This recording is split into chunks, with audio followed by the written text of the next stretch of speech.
ضمن سفر کاری رئیس ولایت ختلان دولتعلی سعید به ناحیه فرخور از رفت کارهای ساختمانی مؤسسه تحصیلات میانه عمومی رقم 5 دهه شهرتپه جمعیت دهاتی وطن دیده نموده و ساختمانچیان جهت اجرای سریوقتی کارها دستور سپارش‌های مخصوص دادند. باید گفت که فرمایشگر ساختمان مذکور فیلیال ریاست ساختمان اساسی ولایت ختلان در منطقه کلو بوده، پودرچی جمعیت دارای مسئولیت محدود آریان لایحه‌کش آن باشد. کارخانه واحد دولتی لایحه‌کشی کمیته معماری و ساختمانی نزد حکومت جمهوری تاجیکستان می باشد. بینای مؤسسه مذکور از 3 آشیانه عبارت بوده با 4 بلاک تقسیم کرده شده است و طبق اطلاع برای 620 نفر خواننده پیش بینی گردیده است که تا مهلت معین به انجام رسانیده می شود. همچنین در دایره سفر از رفت کارهای ساختمان بینای کاری دهه آریان جمعیت فرخور ناحیه بازدید نموده قید داشتند که برای فراهم ساختن شرایط کاری کارمندان جمعیت‌های دهات باید همه امکانات وسیع کرده شود تا که برای کار و قبول شهروندان در جمعیت‌ها مشکلی پیش نآید. بینای جمعیت از 5 آشیانه عبارت بوده. اتاق‌های کارمندان جدا گردیدند و در کارهای ساختمانی استوهای کسبی جلب گردیده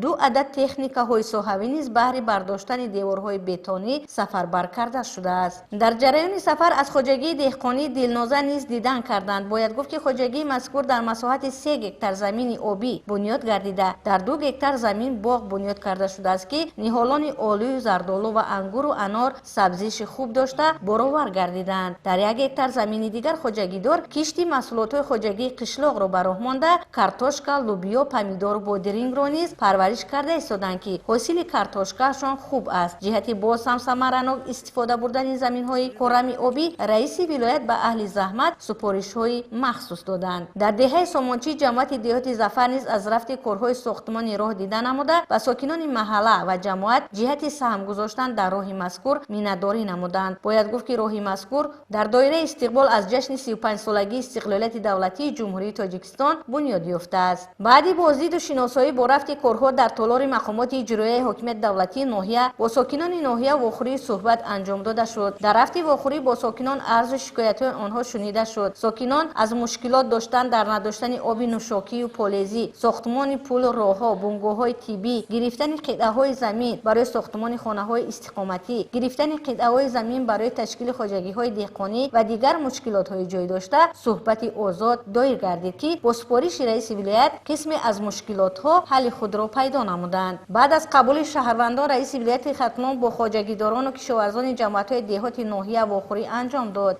ضمن سخنرانی از اجرا نگردیدن نقشه دورنمای کشت پخته و دیگر زراعت‌های خواجگی قشلاق اظهار نگرانی نمود و خواجگیداران و اهل زحمت رئیسان جماعت‌ها و مسئولان ساحه کشاورزی منطقه و ناحیه دستور سپارش‌های مشخص داده افزود که با مهنت اهلانه میتوان از زمین‌های کورم و استفاده ثمراناک زمین 2 تا 3 حاصل به دست آورند. جهت وسعت دادن کارها در سمت کشاورزی، معارف و تندرستی، فرهنگ، ورزش و دیگر سمت‌های مربوطه به مسئولان دستور سپارش‌های مخصوص دادند. خیرین سامرازاده محمدی میرزا، ناحیه فرخور، اخبار.